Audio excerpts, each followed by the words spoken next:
Hello businessman, केआईपी के YouTube channel में आपका स्वागत है। और आज हम वेयर हाउसिंग सेक्टर के लिए एक बहुत अच्छी गुड न्यूज़ आपके लिए शेयर करना चाह रहे हैं, जो कि हरियाणा स्टेट स्पेसिफिक है। यदि आप वेयर हाउसिंग सेक्टर में अभी कोई बिज़नेस कर रहे हैं या आप करने की प्लानिंग कर रहे हैं, तो आपके लिए यह जो वीडियो है बहुत ही ज़्यादा फ्रूटफुल रहेगा। हरियाणा सरकार, जैसा कि हरियाणा में वेयर हाउसिंग सेक्टर के लिए Haryana warehousing policies 2019 implemented हुई है।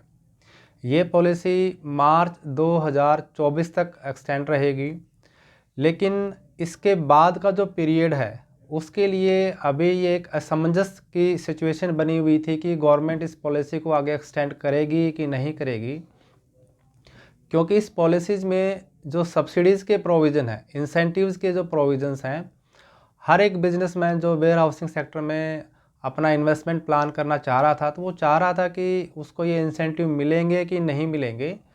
तो उसी ड्यूरेशंस में अभी रिसेंटली हरियाणा गवर्नमेंट ने ड्राफ्ट पॉलिसी, जो कि वेयर हाउसिंग, लॉजिस्टिक और रिटेल सेक्टर के लिए लॉन्च की है, 2023 ड्राफ्ट पॉलिसी। ये जो मैं आपको आज इसके कुछ इम्पोर्टेंट कंटेंट है वो आपके साथ शेयर करूँगा। जैसे कि आप देख पा रहे हैं, ये ड्राफ्ट पॉलिसी है हरियाणा की वेयर हाउसिंग लॉजिस्टिक पॉलिसीज़ की। तो इसमें जो इम्पोर्टेंट अमेंडमेंट आए हैं, इससे एक इन्वेस्टर जो है उसके लिए बहुत अच्छा एक इन्वेस्टमेंट प्लानिंग करने का अपॉर्चुनिटीज़ उसको मिल रहा है। तो एज़ पर दिस पॉलिसीज़, सबसे पहले तो गुड न्यूज़ ये है कि हरियाणा सरकार जो ये पॉलिसी है, Haryana warehousing logistic policies को अगले 5 साल के लिए एक्सटेंड कर रही है। तो इससे जो लोग आज के करंट सिनेरियो में इन्वेस्टमेंट प्लानिंग करने की सोच रहे थे, तो उनको एक बहुत अच्छा बूस्ट मिलेगा। वो अपने प्रोजेक्ट को कंटिन्यू कर सकते हैं, जो प्रोजेक्ट की प्लानिंग की हुई थी। तो अगले 5 साल के लिए हरियाणा में वेयर हाउसिंग सेक्टर की ये जो पॉलिसी है कंटिन्यू रहेगी। दूसरा इम्पोर्टेंट जो प्रोविज़न है, जो कि हमारी जो रिसेंटली पॉलिसी चल रही है, जिसमें 5 करोड़ तक का मैक्सिमम सब्सिडी लाभ का प्रोविज़न है, वो भी एज इट इज़ इस नए ड्राफ्ट पॉलिसीज़ में कैरी रहेगा अगले 5 सालों के लिए। यानी जो 5 करोड़ का इंसेंटिव का जो प्रोविज़न है, वो आपको अभी भी इस पॉलिसी के तहत मिलेगा। इसके साथ साथ जो सी और डी, जैसे कि हरियाणा में पूरा हरियाणा स्टेट जो है ABCD ब्लॉक में डिपार्टमेंट ऑफ इंडस्ट्री द्वारा प्रेस्क्राइब किया गया है। और सी और डी ब्लॉक में यदि आप वेयर हाउसिंग एक्टिविटी करते हैं तो ही आपको ये सब्सिडी लाभ मिलता है। तो ये कंडीशन एज इट इज़ नई ड्राफ्ट पॉलिसी में रखी गई है। यानी कि आपको अगर सब्सिडी लाभ लेना है तो आपको सी या डी ब्लॉक में ही वेयर हाउसिंग एक्टिविटीज़ को कैरी करना है। अगला जो अच्छा अमेंडमेंट जो है और इसमें पॉलिसीज़ में कैरी हुआ है, वो ये है कि वेयर हाउसिंग सेक्टर की डेफिनेशन को अच्छा वाइड किया गया है। इसमें आप एग्रीकल्चर गोडाउन के साथ साथ जो कॉमर्शियल गोडाउन्स हैं, या जो ओपन स्टोरेज हैं, या फुलफिलमेंट सेंटर्स हैं, डिस्ट्रीब्यूशन सेंटर्स हैं, किसी भी टाइप की स्टोरेज फैसिलिटी वो हो सकती है। आइदर वो एग्रीकल्चर प्रोड्यूस के लिए भी हो सकती है और कॉमर्शियल गुड्स के लिए भी हो सकती है। तो सभी प्रकार के जो वेयर हाउसिंग और स्टोरेज फैसिलिटीज़ हैं वो इस नई स्कीम में कवर किए गए हैं। तो यदि आपके पास सूटेबल लैंड है और किसी नेशनल हाईवे से कनेक्टेड है या स्टेट हाईवे से कनेक्टेड है, और आप चाहते हैं कि उस लैंड का आप वेयर हाउसिंग पर्पस से यूटिलाइजेशन करना चाह रहे हैं, तो आप इस नई पॉलिसीज़ में जो मिलने वाले लाभ हैं उनका फ़ायदा उठा सकते हैं। देखिए, GST की वजह से जो इंटरस्टेट मूवमेंट्स ऑफ गुड्स हैं वो बढ़ी हैं, और अभी आप गवर्नमेंट का पूरा फोकस भी देख पा रहे हैं कि ट्रांसपोर्टेशन पे बहुत ज़्यादा फोकस है। रोड एक्सेसिबिलिटीज़ का बहुत अच्छा फोकस है गवर्नमेंट का, ताकि ट्रांसपोर्टेशन मूवमेंट्स तेज़ हो पाएँ। GST की वजह से जो टाइमिंग फैक्टर था ट्रांसपोर्टेशन का वो रिड्यूस हुआ है। और ऑनलाइन जो ट्रेड है, कि ऑनलाइन जो कंज्यूमर की ऑर्डरिंग प्रोसेस है, बाइंग प्रोसेस है, वो बढ़ता जा रहा है। ये कुछ ऐसे फैक्टर हैं जो मैंने पिछली हमारी वीडियोज़ में भी शेयर किए थे, जिससे वेयर हाउसिंग जो इंडस्ट्रीज़ है वो ग्रोइंग स्टेज पे है। यानी वेयर हाउसिंग सेक्टर की जो डिमांड है, स्टोरेज की जो डिमांड है, वो डे बाय डे बढ़ती जा रही है।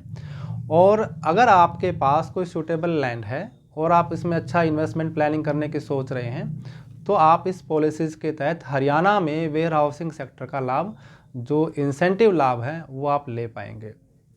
अब इसके अलावा वेयर हाउसिंग सेक्टर को as a industry MSME sector में नॉमिनेट किया गया है।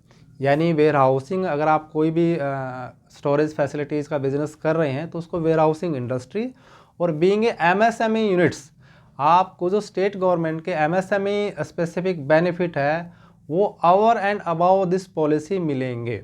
यानी कि आपको इस पॉलिसी के तहत जो कैपिटल सब्सिडी मिलेगी, इसके अलावा बीइंग ए MSME यूनिट्स आपको जो हरियाणा गवर्नमेंट के MSME स्पेसिफिक बेनिफिट्स हैं, जैसे कि स्टाम्प ड्यूटी रिफंड है, इंटरेस्ट सब्सिडीज़ है, इलेक्ट्रिक ड्यूटी एग्जम्पशंस है, CLU फीस का एग्जम्पशंस है, एम्प्लॉयमेंट जनरेशंस हैं, या SC/STs के बेनिफिट्स हैं, जो what ever the benefit under the Haryana specific MSME specific policy जो लाइनअप होते हैं, उनके भी लाभ आप ले पाएंगे।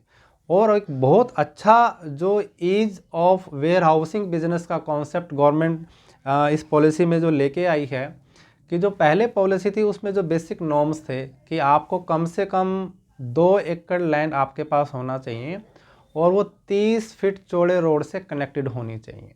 ये एक बेसिक कंडीशन पहले वाली पॉलिसी में थी। लेकिन जो नया ड्राफ्ट आया है इसमें इस प्रोविज़न को कुछ फ्लेक्सिबल किया गया है और पूरे वेयर हाउसिंग सेक्टर को 2 बेसिक पार्ट में डिवाइड किया गया है, यानी एग्रो बेस वेयर हाउसिंग और non agro base warehousing. और एग्रो बेस वेयर हाउसिंग के लिए मिनिमम लैंड रिक्वायरमेंट जो है वो 2 एकड़ की रखी गई है, और जो मिनिमम रोड असेस होना चाहिए वो 30 फुट से कम करके 22 फुट कर दिया गया है। यानी कि अगर आपकी लैंड के साथ 22 फुट चौड़ा रोड कनेक्टेड है तो भी अब आप इस पॉलिसीज़ में कैपिटल सब्सिडी का लाभ ले सकते हैं। लेकिन जो नॉन एग्रो वेयर हाउसिंग है उनके लिए थोड़ा सा नॉर्म्स रिजिड हुए हैं, टाइट हुए हैं। पहले non commercial warehousing facility भी मिनिमम 2 एकड़ में और 30 फुट चौड़े रोड से जो कनेक्टेड लैंड है उस पर की जा सकती थी, लेकिन अब उसमें थोड़ा सा नॉर्म्स का जो प्रोविज़न है वो एक्सटेंड किया गया है। अब अगर आप कॉमर्शियल वेयर हाउसिंग करते हैं तो कम से कम आपके पास 5 एकड़ लैंड होनी चाहिए, और वो जो लैंड है 44 यानी 44 फीट चौड़े रोड के साथ कनेक्टेड होनी चाहिए। तो ये थोड़ा सा डिफ्रेंशिएशन नई पॉलिसीज़ में आया है। यानी अगर आप एग्रो बेस वेयर हाउसिंग करना चाहते हैं तो आप 22 फीट चौड़े रोड के साथ कनेक्टेड मिनिमम 2 एकड़ लैंड के साथ वेयर हाउसिंग एक्टिविटीज़ को लाइन अप कर सकते हैं। और जो कॉमर्शियल वेयर हाउसिंग है उसमें आप कम से कम 44 फीट चौड़ा रोड आपके लैंड के साथ कनेक्टेड हो और 5 एकड़ आपके पास लैंड हो मिनिमम, तो आप इस पॉलिसीज़ में कैपिटल सब्सिडी का लाभ ले सकते हैं। एक नया कॉन्सेप्ट और इस पॉलिसीज़ में ऐड हुआ है, वो है रिटेल पॉलिसीज़ का। यानी वेयर हाउसिंग के साथ साथ आप रिटेल सेगमेंट या रिटेल फैसिलिटी लाइन अप करते हैं। फॉर एग्जांपल्स, आप एग्रो बेस वेयर हाउसिंग करना चाहते हैं। एग्रो बेस वेयर हाउसिंग के साथ साथ आप कुछ वहाँ रिटेल फैसिलिटी जैसे कि ऑर्गेनिक फूड्स, मिलेट्स या कुछ रेस्टोरेंट टाइप्स, यानी ऐसे, या फ्रूट्स या वेजिटेबल्स की शॉप जो एग्रीकल्चर प्रोड्यूस से कनेक्टेड हैं, तो आप अगर वो एक्टिविटी भी स्टोरेज फैसिलिटी के साथ साथ रिटेल फैसिलिटी भी लाइन अप करते हैं, उसका भी जो कॉस्ट प्रोविजंस हैं for the purpose of subsidy calculations इस पॉलिसीज़ में कनेक्ट किया गया है। यानी आप वेयर हाउसिंग के साथ साथ जो रिटेल फैसिलिटी डेवलप करेंगे तो जो टोटल प्रोजेक्ट कॉस्ट बनेगी उसका जो कंस्ट्रक्शन कॉस्ट है उसका 25% का सब्सिडी का प्रोविज़न मैक्सिमम 5 करोड़ तक का इस पॉलिसीज़ में है।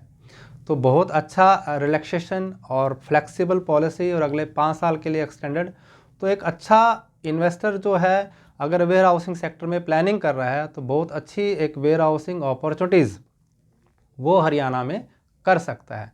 यदि आप भी, चाहे आप हरियाणा स्टेट से बिलोंग करते हैं या आउटसाइड हरियाणा से हैं, या आप कोई कॉमर्शियल वेयर हाउसिंग या लॉजिस्टिक एक्टिविटी ऑलरेडी कर रहे हैं और हरियाणा में नया कुछ तलाश कर रहे हैं कि हरियाणा में नया हम वेयर हाउसिंग या लॉजिस्टिक बिजनेस इनिशिएट करना चाह रहे हैं, या कोई सूटेबल लैंड की तलाश में है, या आपके पास सूटेबल लैंड है और आप वेयर हाउसिंग पर्पज़ से उसको देना चाह रहे हैं, तो आप KIP की जो वेयर हाउसिंग बिजनेस कम्युनिटी है उसमें ज़रूर जुड़िएगा। जुड़ने के लिए उसका जो स्पेसिफिक लिंक है वो वीडियो के डिस्क्रिप्शन में आपको नीचे मिल जाएगा। आप हमारे वेयर हाउसिंग बिजनेस कम्युनिटी से जुड़िएगा और जो वेयर हाउसिंग सेक्टर के बैकवर्ड और फॉरवर्ड लिंकेज बिजनेस अपॉर्चुनिटीज़ हैं, यानी सूटेबल लैंड का होना या अच्छे आपके पास सप्लायर का होना जो आपको स्टोरेज जो है किराए पे ले ले। इवन दो गवर्नमेंट की जो प्रोक्योरमेंट एजेंसीज़ हैं वो भी टाइम टू टाइम बेसिस पे टेंडर इश्यूज़ करते हैं। तो आपको सारे अपडेट्स हमारे बिजनेस कम्युनिटी में जुड़ने से मिलेंगे। तो आई होप ये जो पॉलिसी स्पेसिफिक नॉलेज है ये आपको बहुत काम आएगी। आप हमारे यूट्यूब चैनल को सब्सक्राइब कीजिएगा और KIP की बिजनेस कम्युनिटी के साथ ज़रूर जुड़िएगा। Thank you. Welcome in KIPs।